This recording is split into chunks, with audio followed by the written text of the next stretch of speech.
ভিডিওটিকে আমরা ডুপ্লিকেট করে নেব। এরপর উপরের লেয়ারটির উপরে প্রথমে আমরা লোমাকি ইফেক্টটি দেব,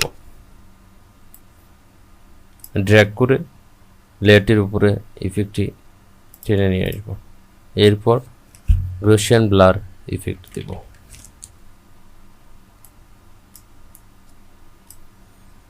এরপর ইফেক্ট কন্ট্রোলস থেকে গসিয়ান ব্লার 50% করে দেব। এরপর লেয়ারটির ব্লেন্ড মোড লাইটেন করে দেব।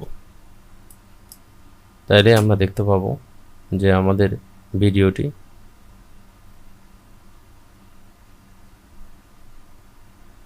গ্লো।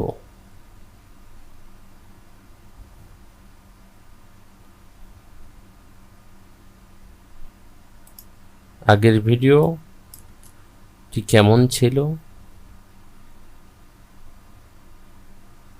আর পরের ভিডিওটি